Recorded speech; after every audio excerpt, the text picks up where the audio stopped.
নমস্কাৰ, মই মজিদ। বন্ধুসকল, পলকতা চামক আজি সন্ধিয়াৰ 7টা গুৰুত্বপূৰ্ণ খবৰ।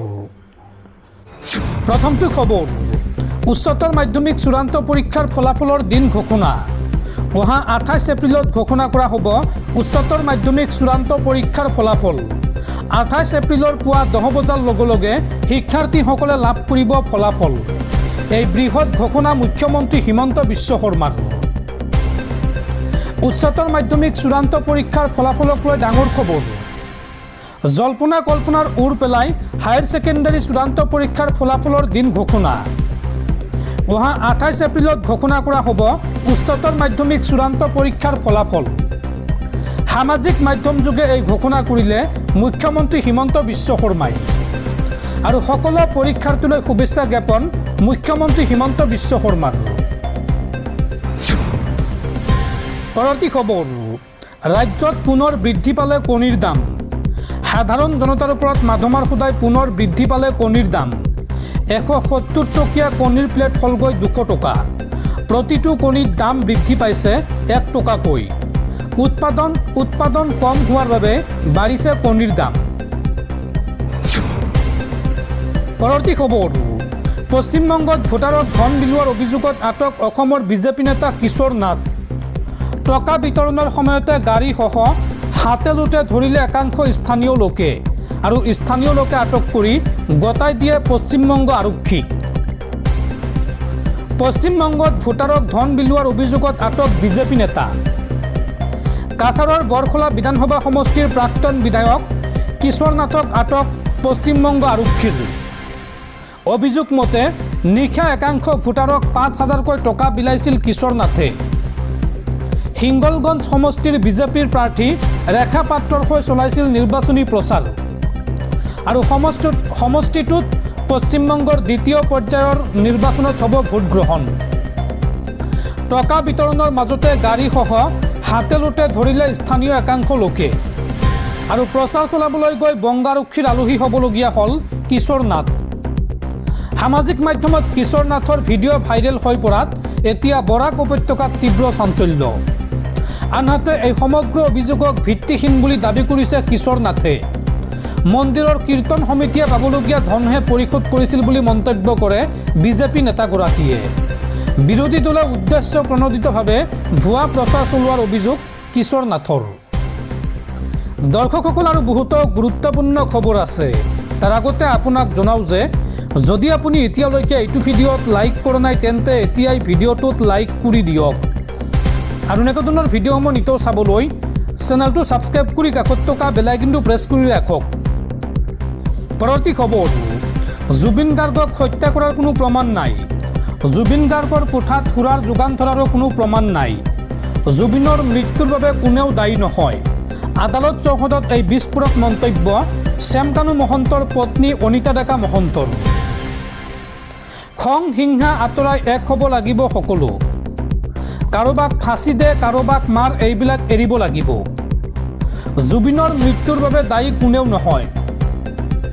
আদালতৰ মজিয়াত এই বিস্ফোৰক মন্তব্য শ্যামকানু মহন্তৰ পত্নী অনিতা ডেকা মহন্তৰ। অনিতা ডেকাই লগতে কয় যে জুবিনক হত্যা কৰাৰ কোনো প্ৰমাণ নাই। জুবিনৰ কোঠাত সুৰাৰ যোগান ধৰাৰো কোনো প্ৰমাণ নাই। আনহাতে জোৰ জবৰদস্তিকৈ ছিংগাপুৰলৈ জুবিন গাৰ্গক লৈ যোৱাৰো কোনো প্ৰমাণ নাই বা কোনো তথ্য নাই। মানুহৰ মুখৰ কথাৰ ওপৰত বৰ্তমান চলি আছে কেছ। তথ্যৰ ওপৰত কোনো কেছ হোৱা নাই। আদালত চৌহদত এই বিস্ফোৰক মন্তব্য শ্যামকানু মহন্তৰ পত্নীৰ। পৰৱৰ্তী খবৰ, সাৱধান দেশবাসী।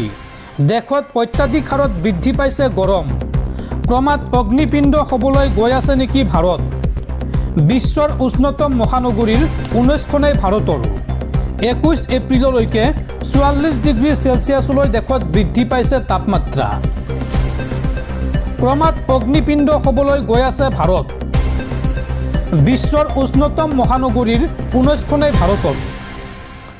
21 এপ্ৰিললৈকে দেশত তাপমাত্ৰা বৃদ্ধি পাইছে 44 ডিগ্ৰী চেলছিয়াছলৈ।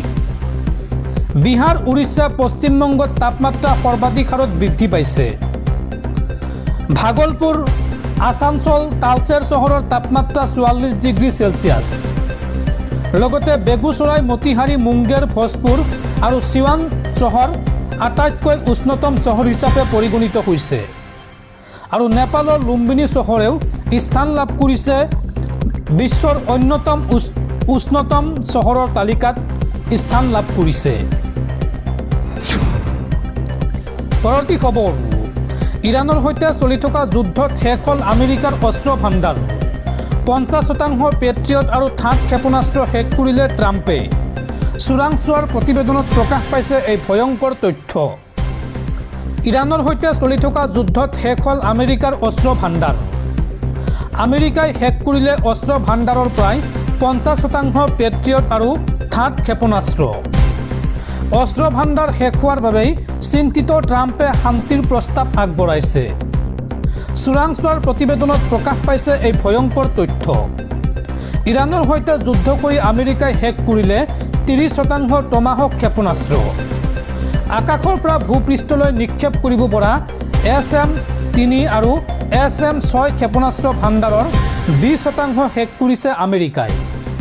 আৰু ইয়াৰ পিছতে ইৰাণৰ সেনাবাহিনীৰ গাৰ নোম এডালো লৰাব পৰা নাই ট্ৰাম্পে। পেণ্টাগনৰ চোৰাংচোৱা বিভাগৰ গোপন প্ৰতিবেদনৰ ভিত্তিত প্ৰকাশ পাইছে এই বাতৰি। আৰু প্ৰতিবেদন অনুসৰি আমেৰিকাৰ আক্ৰমণৰ পিছতো শক্তিশালী ইৰাণৰ সশস্ত্ৰ বাহিনী। পৰৱৰ্তী খবৰ, ডিব্ৰুগড় কাৰাগাৰত পুনৰ গ্ৰেপ্তাৰ খালিস্তানী নেতা অমৃতপাল সিঙক। পাঞ্জাৱৰ আজনালা থানাৰ গোচৰত পুনৰ গ্ৰেপ্তাৰ কৰা হৈছে অমৃতপাল সিঙক। অমৃতপাল সিঙক পুনৰ দুদিনৰ জিম্মাত লৈছে পাঞ্জাৱ আৰক্ষীয়ে। আৰু ডিব্ৰুগড় কেন্দ্ৰীয় কাৰাগাৰতে অমৃতপাল সিঙক জেৰা পাঞ্জাৱ আৰক্ষীৰ। পৰৱৰ্তী খবৰ, জুবিন গাৰ্গৰ নামত আকৌ নতুন খেলা আৰম্ভ কৰাৰ চেষ্টা নকৰিব, আমাক ন্যায় লাগে। জুবিন গাৰ্গৰ হত্যাকাৰীক উপযুক্ত শাস্তি দিব লাগে, চিধা কথা।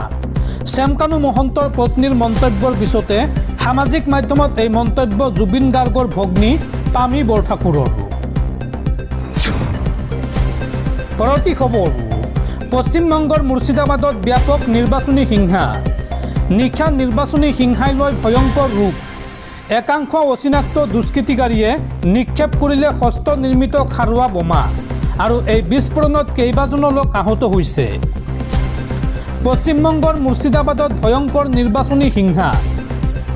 নিশা নিৰ্বাচনী হিংসাই লৈ ভয়ংকৰ ৰূপ। একাংশ অচিনাক্ত দুষ্কৃতিকাৰীয়ে নিক্ষেপ কৰিলে হস্ত নিৰ্মিত খাৰুৱা বোমা। আৰু এই বিস্ফোৰণত কেইবাজনো লোক আহতৰ খবৰ আহিছে। গুৰুতৰভাৱে আঘাতপ্ৰাপ্তসকলক ভৰ্তি কৰোৱা হৈছে চিকিৎসালয়ত। পশ্চিমবংগৰ মুৰ্ছিদাবাদ জিলাৰ নওদাত এই ভয়ংকৰ ঘটনা সংঘটিত হৈছে।